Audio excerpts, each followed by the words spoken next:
Hola mis queridos amigos, muy buenas tardes. Estamos con nuestro programa El Ágora. Don Víctor Loyo y Arnaud, me da gusto saludarlo. Querido don Celso Noval, ¿cómo está usted? Como siempre. Muy bien, yo sé que usted es el gobernador de la isla Clipperton. Así es, efectivamente, y usted es el varón de Oviedo, querido amigo. Y es un gusto, como siempre, estar aquí peleando, porque, como ustedes saben, nuestros queridos televidentes, no estamos de acuerdo en muchas cosas, pero creo que en esta ocasión podremos presumir un poco de que no siempre es pelea. Bueno, yo quiero decir que no le hagan caso a el que tiene la razón soy yo, ¿eh? O sea, no. Ajá. De vez en cuando tendrá alguna razoncilla ahí chiquita, pero bueno. Oye, yo quisiera, adelante. Antes que nada, en lo que hace la presentación de esto, justificar la ausencia de nuestro amigo Dante Octavio Hernández Guzmán. Parece ser que tuvo algún problemilla por ahí, algún malestar estomacal y creo que no pudo venir por eso. Yo creo que es que lo consienten demasiado en su casa. Ajá. Y no quiere salir. Es que nuestro programa de hoy está dedicado a nuestra querida ciudad de Orizaba. O sea que viva nuestra ciudad de Orizaba, que rindió en este mes honor a quien honor merece. En toda la República se habla de este insólito hecho de erigir una estatua a don Porfirio Díaz. Si estudian bien la historia verdadera y la comparan con los presidentes que hemos tenido, pensarán, pues como yo y como muchos, Porfirio Díaz es el mejor presidente que hemos tenido. Y felicidades, orizabeños, y felicidades a su alcalde por hacer de Orizaba una ciudad con educación y con cultura. Espero que lo añadan a la entrada de Orizaba, ciudad con educación, claro, y ciudad con cultura. Mira, debo decirte, entre otras cosas, porque últimamente ha habido por ahí unos personajes ávidos de protagonismo que se empeñan en hablar mal de nuestro querido expresidente de México, don Porfirio Díaz. Y resulta que son, por ejemplo, este señor, acaba de andar ahorita, Fernández Larroña. Ah, sí. No sé si lo conoces. Sí, lo conozco, persona. Sí. Este señor Fernández Larroña que dice que nuestro alcalde era un ignorante por haber puesto la estatua de don Porfirio Díaz. Y quiero decirle yo, pues mira, de ignorantes a ignorantes, porque lo conocemos a él, sí, que Larroña, sí. Tipo lo impulsó mucho Dolores Padierna y el honrado de René Bejarano, el de las ligas, ¿te acuerdas? De las ligas, sí. Ese que amarraba los billetes. Los billetes y que todo México a nivel nacional vimos cómo se embolsó esos billetes. Con qué rapidez. Y a pesar de los años sigue ahí en el Senado, sí. Él y su mujer. Bueno, él y el otro atarantado. Nada más imagínate, si estos no soportaron a Larroña y lo mandaron al PT, que ahora él, con qué desfachatez dice que el pueblo tiene temor a expresarse. Él se dice el pueblo. Un tipo que ni siquiera pudo juntar a la gente necesaria para sostener a su partido, porque ya no existe. Sí, ya no existe. Ya no existe su partido. Sí. Entonces, ¿cómo se puede llamar el pueblo un tipo que ni siquiera tiene convocatoria para sostener el mínimo número de gentes que conforman su partido? Sí, es uno del pueblo, pero no es el pueblo. No, es que ni siquiera es del pueblo. Oye, sí. Y por ahí otro idiotita, por ahí hay... No sé qué anda por ahí de hocicón, que creo que se llama Plinio o algo así. Ni la pena vale recordar su nombre. También habla en contra, pero también es parte de ese partido que existió alguna vez que se llamaba PT. Bueno, hablando precisamente de los del PRD, que no me acuerdo ahorita el nombre del otro imbécil senador, que Juan Bueno fue a exponer lo de los tratados de Córdoba, que un presidente de la República a los 100 años vino a festejar los tratados de Córdoba y este imbécil dijo que era una taradez celebrar esos tratados, que se la tengo preparada porque ya mandamos una carta al Senado de la República para que se vuelva a tratar el asunto de los tratados de Córdoba. Pero hoy estamos con Orizaba. Nuestro programa de hoy está dedicado a la ciudad de Orizaba, ciudad de gente heroica, que defendió religión y principios de 1920 a 1940. Y para explicar esto, hoy teníamos precisamente una entrevista con Dante Octavio, pero yo creo que se enfermó porque no vino, ¿eh? Sí, y publicó este libro, Víctor, publicó me este habían libro. dicho que estaba con diarrea. ¿Será alguna vasca, alguna parienta tuya ya de España? No, diarrea es cuando te sueltas de la panza. Ah, perdón. Ajá. No, es que él publicó este libro que tú también ya lo... Que hemos tenido la oportunidad de leerlo y realmente gozarlo. Y tiene la historia de Orizaba precisamente de 1920 a 1940, basada, así como aquí dice, en sindicalismo, en religión y en la sociedad.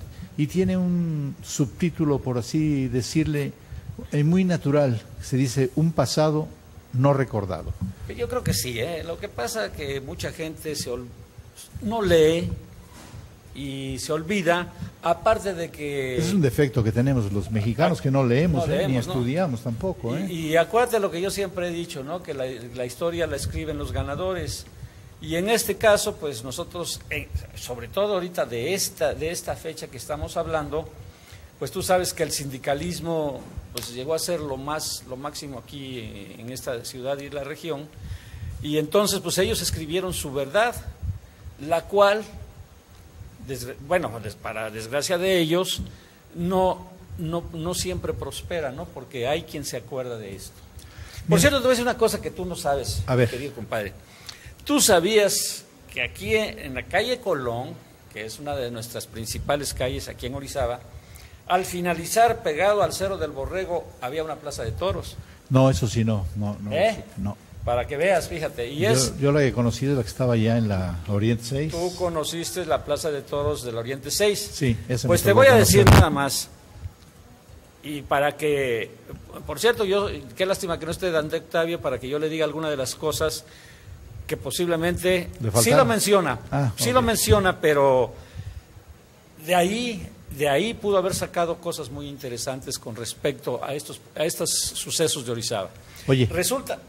Espérame, vámonos a un corte comercial, porque ya se fue el tiempo, si no luego nos regañan. Vamos a un corte comercial y ahorita regresamos, amigos, con el tema dedicado a la ciudad de Orizaba. Corte comercial. Ahora están pendejos estos chinos. Creo que tú te...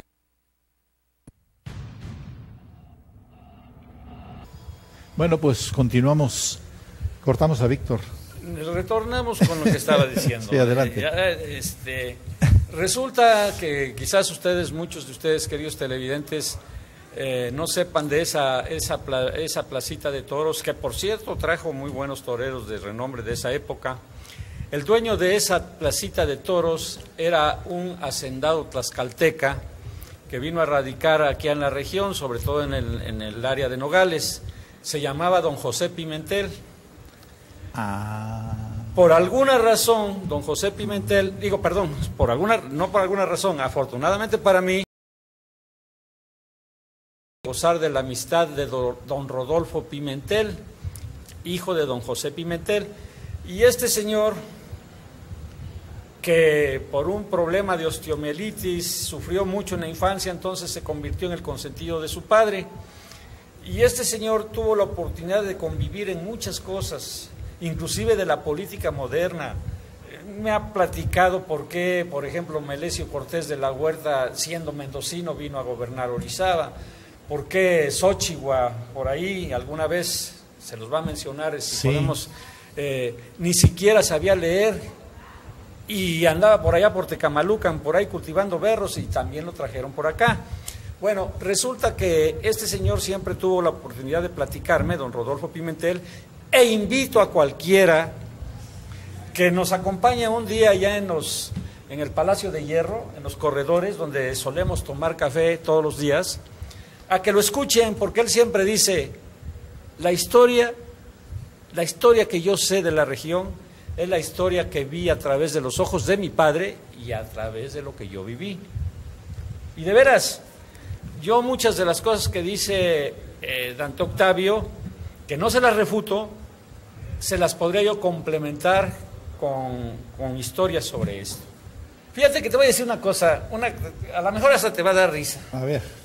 Sí. Una de las heroínas de del sindicalismo cuando nos acusaron a don Porfirio de asesinar aquí a las gentes de Río Blanco, Sí. fue una teporocha que se llamaba Lucrecia Toriz. Esta actualmente es heroína de la causa obrera, porque murió durante los sucesos estos de 1907, ¿no? Resulta que esta teporochita, que siempre estaba tirada, cuando no estaba tirada por ebria, estaba tirada porque tenía un teporocho encima. Ah, su madre, pues que era prostituta o qué, tú. Bueno, mira, no te quiero decir esto, pero la señora no le gustaba usar calzones. Ay, Dios ¿Sí? mío santo. Y cuando los usaba, se los quitaba más que una prostituta. Ahorita que hablaste, es con piojos en el pubis. Pero no me vais a decir que tiene algo. No, espérame, yo nomás te digo. Pero resulta que esta señora le gustaba tanto el borlote que cuando vio la marcha, se sumó a ellos porque pues ya sabía que era pachanga y que se iba a echar sus alcoholes. Y resulta que se le atraviesan por ahí las balas y muere. Y ahora en toda la región tenemos kinders con Kinder Lucrecia Toriz. Y les digo nuevamente, si alguien se siente ofendido por lo que estoy diciendo, los invito a que conozcan a don Rodolfo Pimentel y les platique algo de estas cosas de la historia. Pero en fin, para no seguir molestando a los héroes regionales, Sí, o sea. te voy a dejar que continúes y perdona. No, al contrario, estamos hablando de Orizaba y eso es parte de Orizaba. Historia, claro. A mí me tocó, yo leí el libro y me causó una muy grata impresión, por eso es que le pedí a Dante Octavio que compartiera con nosotros esta bellísima historia de nuestra ciudad. Lo bueno que ya la leímos tú y yo y ya podemos hablar, Sí, donde sí. sus habitantes fueron valientes y capaces para luchar contra un gobierno asesino, como fue y digo con toda confianza, el del presidente priista y masón de Plutarco Elías Calles. Y había un gobernador en ese tiempo, de estos hechos de Orizaba, había un gobernador veracruzano que era un pillo y un asesino también, Adalberto Tejeda. Por si les llegan a hablar bien de sepan que era un pillo y un asesino. No le crean la historia al gobierno que cuentan luego, como lo de la prostituta esa que ahora tienen escuelas a nombre de ella, pues ya ni la joroban. Esta batalla fue ganada por los orizabeños cuando llegó al poder el gobernador Miguel Alemán, que luego sería presidente de la República. Y estando aquí en Orizaba, porque vino a quererlos aplacar por lo que había pasado de que abrían las iglesias. Sí, yo creo que... Y rodearon el palacio y Sí. ahí mismo él dijo, paz, ya no vamos a tener problemas. Permíteme, yo quisiera poner un poco en orden antes de que lleguemos y tenemos que regresar a este punto. Mira, Sí, resulta que Plutarco Elías Calles fue el que enunció la ley Calles, famosa, Sí. en la cual determinó, fíjate nada más, según todos los revolucionarios, robo, perdón, revolucionarios, ¿cómo se dice? Revolucionarios, Sí. dicen que Porfirio Díaz era un tirano. Bueno, yo nomás te digo una cosa, mi querido Celso. Sí, señor. Explícame qué cosa o cómo le llama a un señor que quiere quitarle su creencia a todos los mexicanos. Un señor que dice, esto que piensan ustedes no sirve, porque creen en una cosa, en cuentos. Un señor que él determinó que Dios no existe y que dice, vamos a cerrar las iglesias. ¿Cómo le llamarías eso? No, vaya, estaba mal de la cabeza. Hay una cosa, está influenciado por los masones gringos. La masonería es enemiga de la Iglesia Católica. Que no le hagan al monje loco de que son amigos, no es cierto. Él estaba influenciado porque aquí lo mete a él la masonería de Estados Unidos. Claro, desde luego, pero El nada más dime único una cosa. que no dependía de los Estados Unidos fue precisamente don Porfirio Díaz. Ese sí no dependía de los gringos. Se lo supo llevar tranquilamente por su lado, pero su comercio se hacía mucho más barato y mucho mejor con franceses y con ingleses. Entonces, hasta que los gringos ya no pudieron con él, después fue que le arman la revolución. Claro, ahora, pero vuelvo a insistir. Son intereses de los gringos. Ahora, cierra las iglesias desde Benito Juárez. Desde Benito Juárez, el 98% de mexicanos eran católicos. A partir de Benito Juárez, Sí. acuérdate que empezó el problema cuando la iglesia sostuvo los hospitales, Sí. sostuvo las escuelas, Sí. y de repente llega Juárez y dice, no, al caramba, todo esto a la iglesia para su lado y lo demás para el gobierno. Así es. Ahora, pero vuelvo a insistir, y perdona que sea reiterativo, ¿cómo se le llama a una persona que le dice a todo su país, tú no puedes pensar así porque yo digo que no? Bueno, traidor a la patria. No, es que entonces esa gente se llena la boca diciendo que nuestro presidente Porfirio Díaz era un tirano, entonces ellos ¿qué son?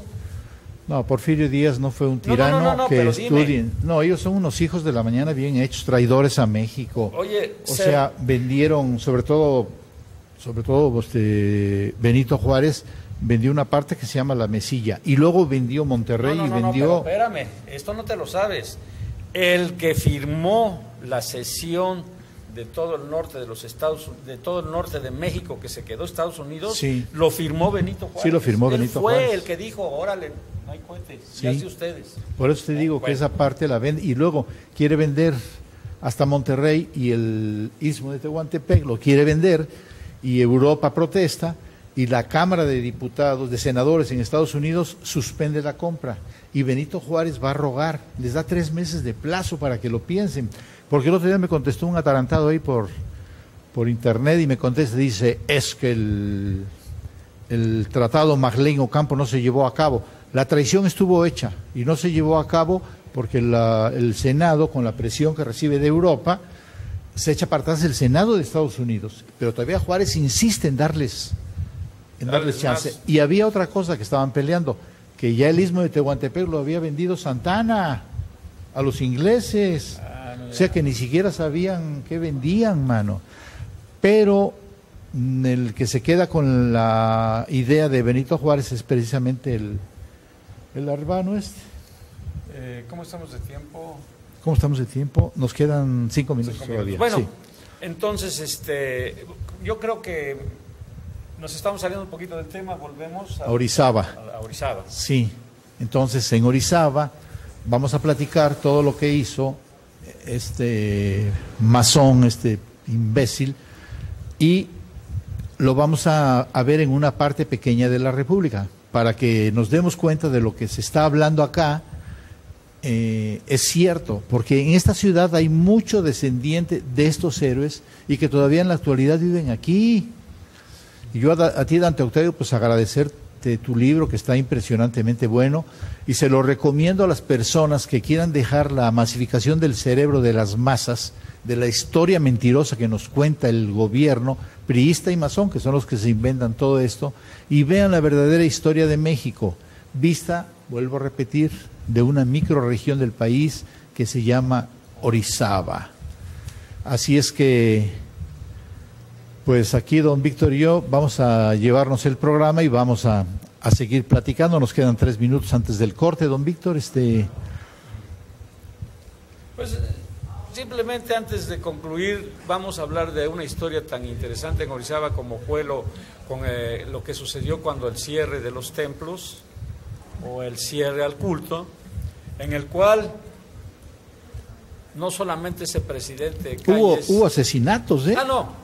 Hubo asesinatos de gente. Aquí A ahorita no tengo todas las fotos, pero bueno, ahorita en el intermedio las busco para que veas, vaya que ya lo leíste, ya lo sabes, claro, cómo la policía municipal asesina a esta mujer, a la señorita Leonor Sánchez, Leonor que Sánchez. es una de las mártires. Es una de las mártires. Pues para los orizabeños, puesto que ella fue una de las personas que murió cuando los cultos se celebraban en casas particulares, porque pues el señor aquel, sí héroe revolucionario, se le hizo fácil decir que se cierren los templos porque la gente no debe creer en Dios. Y no debe creer en Dios porque el señor era masón y no cree en Dios. punto, o sea, y la orden le viene directamente de Estados Unidos. Unidos. Secundado por Adalberto Tejeda, que era el gobernador de Veracruz. Y dicen pues a cerrar los templos. Y bueno, y había otro allá en Tabasco. Ay, sí, como no, Rodrigo Canaval, otro cerrado de era la Canaval, cabeza. pero no era Rodrigo, era otro. Sí, no, espérame. Bueno, okay. Ahorita vemos, era Canaval. Canaval. Sacaba sus tarjetas y te las daba. Y decía, enemigo personal de Dios. Y también mató gente, destruyó iglesias. Fíjate o sea, lo mismo que en Orizaba. Pero aquí en Orizaba vamos a hablar también de qué gente se levantaron. Oye, una cosa, perdón, y yo tengo entendido que Calles, que por cierto que cuando mataron a Obregón, al presidente Obregón, sí, todo el mundo decía en México, ¿quién mató a Obregón? Y decían, cállese la boca. Sí, es que no se respetaban. Tenemos en esos tiempos. Perdón, ¿cómo estamos de tiempo? Creo que tenemos que ir a un corte.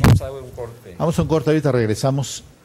De verdad es un programa dedicado a la gente valiente que tuvo Orizaba y que siguen poniendo el ejemplo. Porque de veras que son valientes de empezar a querer mover la historia. Vamos a un corte comercial, amigos.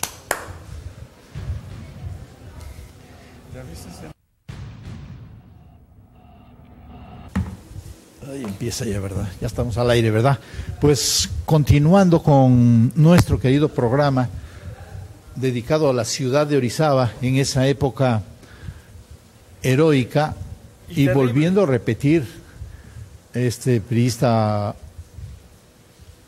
masón Plutarco Elías Calles asesina 600,000 católicos. Eso es un crimen de lesa humanidad y el PRI y la masonería en el poder hasta la fecha callan y no hay nada. Sí, oye, por cierto, fíjate nada más, y ahí no hablan de como nuestro presidente Porfirio Díaz, que quiero aclarar una cosa antes de que continuemos. Fíjate que todo el mundo habla de que Porfirio Díaz inició la revolución en México, o que la revolución se hizo para derrocar a Porfirio Díaz. Es una gran mentira. Es una gran mentira, sí, señor. Porfirio Díaz ya salió antes de derramar sangre y él dijo, yo me voy de México porque no quiero ser causa del derrame de sangre entre los mexicanos. Así es. La prueba es que se fue él, sube al poder Maderito, casualmente porque don Porfirio le decía, pobre Maderito, no sabe que gobernar un país no se gobierna solo con buenas intenciones. Y la prueba fue que a los 11 meses lo asesinan y ahí se inicia la revolución, ¿eh? Sí, y empiezan a asesinar y asesinar y asesinar gentes. Es una bola de asesinatos a todo, ¿no? Bueno, hasta que llegamos a este penoso suceso que en la parte en Orizaba nos impactó mucho por el cierre de los cultos con Plutarco Elías Calles y Adalberto Tejeda en Veracruz como gobernador. Así es, este conflicto religioso de 1926 a 1929, como toda gran revuelta con aspectos políticos y sociales, es una guerra civil y no aparece como tal en la historia de México. O sea, por favor, lean bien para que no los agarren de tarados, porque son puras mentiras. El asesino de gran calibre y pillo de 7 suelas en Veracruz, Adalberto Tejeda, y en Tabasco era Tomás Garrido. Tomás Garrido Canaval. Te digo que ponían sus tarjetas, acérrimo enemigo de Dios, o sea, era un soberano ignorante, además creador de las camisas rojas, que hoy el PRI sigue con lo mismo. Sobre todo en el estado de Veracruz, ¿eh? Sí, sin el menor decoro y con Fidel Herrera más todavía. También Guadalupe es uno en Guadalajara. Por cierto, creo que ahorita que hablamos de ese señor, no era el suegro de Luis Echeverría. Exacto. Suegro del asesino mayor, o sea, todos una bola de asesinos. Uno en Guadalajara era el cacique. Y el asesino mayor que hemos tenido en las últimas fechas fue Luis Echeverría Álvarez. Aunque el problema se lo atribuyen al presidente Díaz Ordaz. Sí. Y Díaz Ordaz asumió la responsabilidad, pero en realidad el que estaba tras todo este movimiento fue Luis Echeverría. Así es. En fin. Pues todos estos 4 gobernadores asesinaron católicos, destruyeron iglesias, cerraron y robaron escuelas y hospitales. Los católicos asesinados por estos son mexicanos. Y ya en el Plutarco en el apogeo del cisma, Plutarco quiso crear una iglesia nacional mexicana y nombra al Abad sí. Pérez como un papa mexicano. Un papa mexicano. Sí, y estalla la guerra cristera Oye, el 15 de agosto del qué 26. Curioso. Primero quiere cerrar Una iglesia católica y luego quiere hacer otra iglesia católica mexicana con un papa mexicano. Sí, fin. no. Yo aquí también quiero hablar de alguien que llegué a conocer, que es el padre Rúa. Don Rafael Rúa y Álvarez, efectivamente. Un excelente orador, miren, y qué bueno que vas a hablar de esto porque yo también lo conocí y yo vi mucha gente derramar lágrimas durante sus sermones. Sí, y yo te quiero decir que era muy amigo de mi papá también. Yo nunca entendí por qué eran tan amigos hasta ahorita que vengo leyendo. Resulta que tenía una capacidad este hombre. En el panorama sindical en Orizaba y en las villas estaba de la cachetada, había asesinatos y peleas entre obreros, y luego los mismos líderes armaban a los obreros para que fueran a la sierra a matar católicos. Mira. Entonces yo llegué a conocer al padre Rafael Rúa, y aquí lo tengo en la página 139, que quiero leer varias cosas de él, porque es imposible que me las aprenda de memoria. Déjame buscar la página 139. Sí. En lo que buscas la página, sí. Déjame decirte que si hace rato mencioné a don José Pimentel, fue porque este señor hacendado de Tlaxcala era el introductor del pulque en todo el estado de Veracruz, cuando la cerveza no era tan popular como lo es en la actualidad. Entonces, este señor tenía pues una gran relevancia en la región porque pues era el que introducía el pulque, casi como un Montosa ahorita en la actualidad, ¿no? ¿Y a qué viene esto? Que este señor en sus pulquerías vio muchísimos de las resoluciones políticas que se hacían, porque iban a su pulquería y ahí los líderes de la región platicaban, y aquí se va a hacer fulano, y en Orizaba sí va a ir sutano, o sea, democracia. Sí, ahí decidían quién iba a ser presidente en Orizaba, quién iba a ser presidente en Río Blanco, quién iba a ser presidente en Nogales, en Ciudad Mendoza, etcétera. Pues entonces, déjame hablarte de este sacerdote. Qué bueno que ya lo encontraste. Se debe encontrar en la página. El sacerdote Rafael Rúa y Álvarez nació en Orizaba en el año de 1902. Se ordena sacerdote en el 28 en el seminario de Jalapa, y era obispo Monseñor Rafael Guízar y Valencia, otro de los héroes también de la guerra cristera. Y el padre Rúa llegó a ser prosecretario de la Mitra. Fue enviado a Orizaba como párroco del templo de San Miguel. Dentro de su obra pastoral propició la unificación de los obreros de la región que por años habían estado en pugna. Influyó para la formación de diversos grupos de apoyo a la comunidad. Promovió el establecimiento y construcción de, ahí van nombres, el Colegio Vilaseca, el Hospitalito Infantil, la Secundaria Covadonga, la Escuela Normal Nocturna Ignacio de la Llave, el Centro Orizabeño de Cultura Artística José Fernández Alonso, la Academia de la Juventud, el Parque Infantil María Auxiliadora, el Colegio México, el Colegio Neri, la Biblioteca Parroquial Nicolás del Llano. Trajo hasta una sucursal del Monte de Piedad y la construcción de la Escuela Secundaria Federal número 3, así como también impulsó muy fuerte la Asociación Católica de la Juventud Mexicana durante el sexenio del presidente Adolfo López Mateos. Fue nombrado asesor religioso para América Latina y, como decías tú, destacó como un magnífico orador, y se encuentran muchas obras publicadas de él. Y lo importante de esto es que une a los líderes, no en la religión, sino en su trabajo de líderes, y deja de haber matanzas ya entre obreros, y que los obreros salgan a matar. O sea, este es un orizabeño ilustre que ni siquiera tenemos nada de él, ni una calle a nombre de él. Sí, ¿verdad? Y fíjate, déjame decirte, ahorita que estás mencionando esto... Además, como es católico, los masones no han de querer. Sí, y recuerda, yo, luego, pues, ¿para qué negarlo? Tengo fama de pachanguero y me acudo a lugares non santos, dijeran por ahí. Y he escuchado a mucha gente de las que ahorita hablan de que Porfirio Díaz esto, que Porfirio de aquellos. Y yo le dije, oye, ¿y tú no recuerdas de casualidad las matanzas entre obreros entre obreros, antes de que el padre Rúa llegara a unificarlos. Sí. No, pues que no sé qué, le digo, no, ¿cómo no? Te voy a decir nada más Martín Torres, que fue presidente de Orizaba, sí, y que no era de Orizaba, Eucario León en Mendoza. Sí. Y por cierto, hoy en la mañana le preguntaba a don Rodolfo Pimentel, oiga, ¿y cómo cuántos mataron Martín Torres y Eucario León en la región? Mucho más de 100, me dijo él.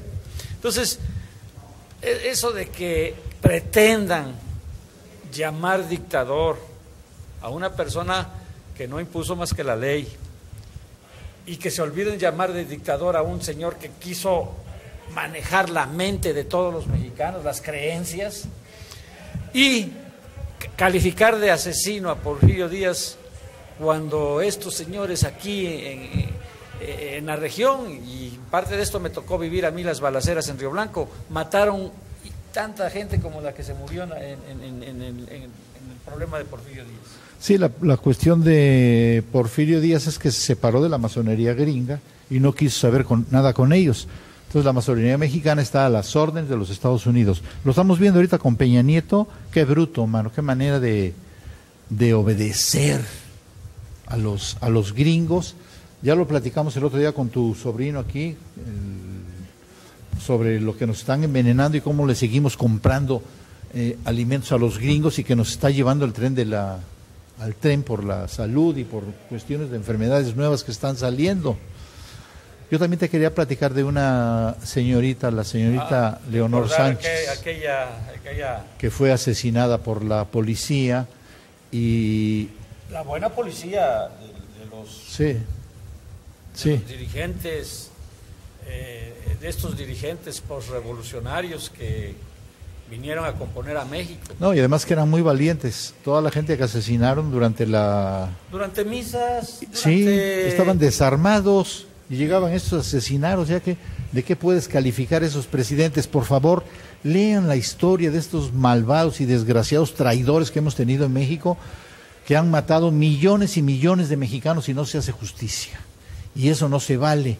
Y luego cuando alguien trabaja, pues tampoco lo quieren. Oye, sí, como una bola bueno, ya los mencioné hace ratito, de ese partido que ni existe, y que se ponen a hablar nada más por ganar simplemente afanes protagónicos, como saben que no hay nadie que los escucha, a no ser que hablen de escándalos. Sí, y yo la verdad estoy muy contento de estar trabajando para Canal 41, Televisión Orizaba, porque nos han dejado decir las verdades siempre y cuando las tengamos bien fundamentadas, las podemos decir. Jamás, yo no sé cuánto tiempo llevamos, pero yo creo que llevamos 1 año y medio, 2 años, no sé qué tiempo llevo, pero jamás nos han parado una sola noticia, y eso es de valer. O sea, la palabra que nos dio Juan Manuel Díaz de entera libertad, sin decir groserías fuertes, la ha cumplido Juan Manuel. Luego. Y le damos las gracias a Juan Manuel y a su canal de que nos han tratado muy bien, Víctor. Vamos a un corte comercial, porque vamos a entrar ya a la última parte. Casi se nos fue el tiempo sin querer. Pues señores de Master Cámara, estamos esperando.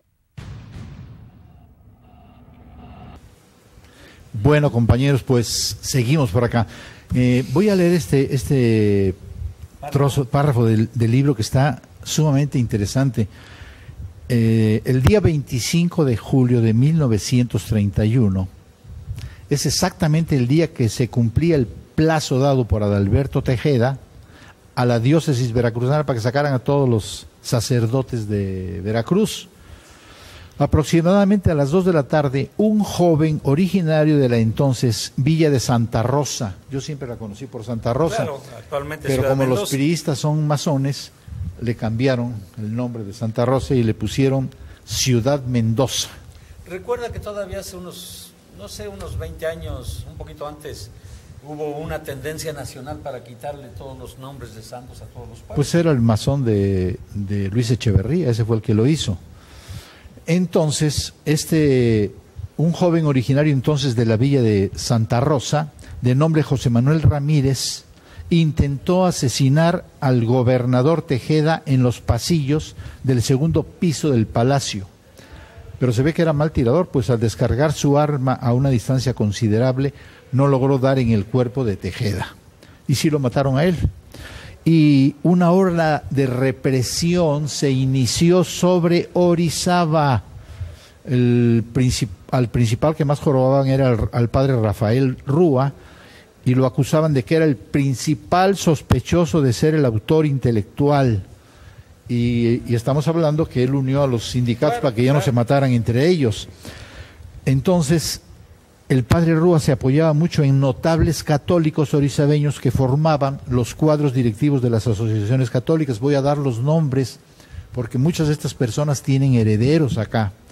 Uno de ellos era Ernesto Galán, otro de ellos Gustavo Sota, el licenciado Agustín Aguilar Muñoz, Alberto Vargas, Ricardo Aguilar, Ángel Laveaga, María de Jesús Ramírez y Socorro Ramírez, entre otros, los que por el simple hecho de ser destacados miembros de una sociedad religiosa fueron acusados y tomados por sorpresa, siendo perseguidos y encarcelados, sin saber a ciencia cierta la causa por la que fueron acusados. La madre del ejecutor fue detenida también y trasladada a la cárcel de San José de Jalapa. Y siguieron sus hermanos también, y siguieron metiendo a más gente, seminaristas como Gabriel Sánchez, Otón Godínez, Erasto Ponza, y el 11 de agosto algunos ya fueron puestos en libertad, excepción hecha de Nieves, que fue hasta octubre, o sea, la mamá. Según asienta el licenciado Carlos Aguilar Muñoz en su libro publicado en 1952, un capítulo de la historia de Orizaba, Apertura en los Templos. También quiero decirles que una parte de este problema lo vivió la familia Aguilar Muñoz al ser encarcelado el licenciado Agustín Aguilar Muñoz, el padre de la familia. Y en una breve narración que nos dio en una plática la señorita Magdalena Carrillo, en la que a grandes rasgos narra cómo aprendieron a su padre. Y dice que ese día 31 de ese mes, Adalberto Tejeda secuestró a mi papá al ser presidente de los Caballeros de Colón. O sea que era por ser católicos, sí, no era por otra cosa. Claro. A él le achacaron la culpa del atentado contra Tejeda. Fueron varios orizabeños los acusados, entre ellos don Ernesto Galán, papá, don Gustavo Sota, y un señor que vivía por la Concordia que dice que no se acuerda del apellido, sí, pero que hasta después supo el nombre. Garrido Canavé, del gobernador de Tabasco. Todos estos gobernadores eran acérrimos anticlericales, rateros, pero además malos.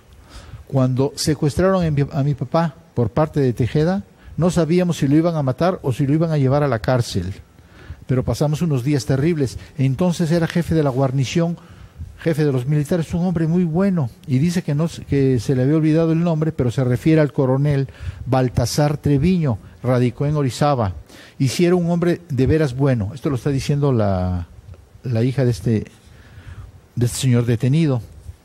Nos protegía mucho, y en aquellas revueltas tan tremendas de obreros, él mandaba a la tropa, pero con órdenes de no disparar, y la guarnición siempre protegía el orden. Yo creo que su nombre debería de figurar también en la historia de Orizaba,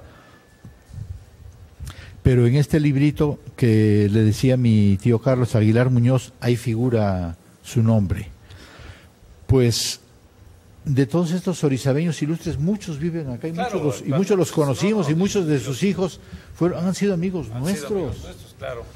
Sí, mira, qué importante es este aspecto donde un gobierno pretende imponerle al pueblo algo, en lugar de que sea al revés, ¿no? O sea, que según ellos, que presumían de ser demócratas y de ser de gobierno del pueblo para el pueblo, imponían leyes y hacían un delito de una creencia religiosa. Sí. Ya, realmente fue una época dificilísima, pero sin embargo todos los orizabeños se impusieron. Y por cierto, ahorita que estás hablando del licenciado Miguel Alemán Valdés, él que ya tenía entre sus aspiraciones llegar a la gobernatura, era gobernador, llegar a la presidencia de la República, vio que no era posible luchar contra tanta gente, y tanta gente buena, desde luego, ¿no? Y entonces, un tanto convenientemente, pues fue tolerando la apertura o la reapertura de los templos. Dejaron que abrieran los templos y ya dejaron de perseguir a las gentes en sus casas. Bueno, de verdad que lástima que no vino Dante Octavio, que tiene más nombres de estas personas, pero, no, pues pero son orizabeños. La Ojeda por ahí también estaban. Sería muy difícil ahorita. Elenita Galán también nombra acá, también la nombra acá, que yo no sé si viva o no viva todavía, pero ya no vive. No, claro que no, ya no, tiene muchos años de muerte. Sin embargo, de veras hubo una gran cantidad de orizabeños que se destacaron por defender sus creencias. De verdad. Y todas estas guerras entre todas las creencias, todo lo que ha sido partirle el hocico a este país en todo, campesinos, obreros, empresarios, todo ha sido culpa de la masonería gringa mandando a la masonería mexicana, por ejemplo, en este caso de hoy de Peña Nieto. Espérate, no hables de mi presidente, porque ya sabes que vamos a empezar a pelear. Mejor se continúa con el tema. Tu presidente, el de la Casa Blanca, se robó, que oye, que ya, qué poca vergüenza de desgraciado que ya lo exoneró su cuate, el que puso por ahí. Favor. ¿Y sabes qué le dijo? Mira. Le preguntó, ¿cómo me ves? ¿Y qué crees que le dijo? No, es que eres hermosamente bello, le dijo el maricón ese que... Déjame recordarte. O sea que entre maricones anda el asunto. Una casa de 80 millones, cuando Miguel Alemán se llevó de aquí 3.500 millones y los 3.000 últimos millones que se los llevó una semana antes de salir. Sí, estoy hablando de Miguel Alemán Velasco. Sí, Boroto se llevó más. Que por cierto ya le dediqué por ahí un comentario. Sí. En fin. ¿Cómo pues estamos? ya estamos a punto de terminar. Pues señores orizabeños, mis queridos amigos, yo nací aquí en Orizaba, tengo ya 50 años de vivir en Córdoba, con familia en Córdoba. Hemos tratado y hemos hablado también de los tratados de Córdoba. Claro que sí. Y también ahí entra la masonería para no permitir que esas cosas tan bonitas que le tocan a nuestra patria y que en los tratados de Córdoba fueron a misa, porque O'Donoghue era masón, pero Iturbide no, era católico y se arreglan en una misa. Para todos los mexicanos en esa temporada, casi todas las comunas iban de la mano con el clérigo local. Claro, porque llegaba a construir una iglesia y alrededor se construían los pueblos. Todos los demás, claro. Y vinieron Benito Juárez a tirar todo eso y además todo lo que robaron y saquearon de ahí. Bueno, y estoy preparando, Víctor, te voy a dar la primicia ya para que estoy preparando vamos a meter una demanda en la Cámara de Diputados que le vamos a estar dando seguimiento aquí en la televisión. Ya estamos bastante avanzados y ya lo habíamos propuesto alguna vez sobre que hay que dejar de importar de los Estados Unidos la alta fructuosa porque le está partiendo el hocico a los cañeros, a los azucareros, le está partiendo la mazorca al campo. Y nada más con que dejen de importar la alta fructuosa, levantas a los cañeros y creas 2 millones de puestos de trabajo y levantas a la ciudad de Córdoba y a todos donde hay ingenios todos los levantas alrededores y no te cuesta un centavo, porque además la alta fructuosa es un veneno. Ya están corriendo, a Monsanto lo corrieron de Europa, lo corrieron de Inglaterra y aquí ya lo han corrido, pero la masonería no permite que se vaya a Monsanto. Monsanto fue de los fabricantes de la bomba de la Segunda Guerra Mundial. Entonces se está tratando muy duro. Por cierto, hay que traer a tu sobrino un día para que nos platique de los venenos de Monsanto y todo eso. Don Víctor, ha sido un placer haber estado con usted. No, todo lo contrario, como siempre, ya lo sabes. Pero sí, yo nuevamente recordarles a todos los orizabeños que tuvimos una época difícil, una época de represión, pero que ningún orizabeño se dejó. No, eran orizabeños de huevos. Y volvemos otra vez a la temporada de orizabeños de huevos. Porque hoy estrena hasta balcón, tu querido alcalde, estrena balcón para el Día del Grito. Ah, claro. Y además tuvo la hombría de darle honor a quien honor merece. Una felicitación especial para él. Una felicitación especial para él. Y amigos, pues esto ha sido todo por hoy. Don Víctor, ha sido un placer. Señor Don Celso, mi querido amigo, qué bueno que no tuvimos que pelear hoy, pero bueno. Pues no quise pelear contigo, pero Peña Nieto es un verdadero ratón, aunque tú lo defiendas. Mi presidente.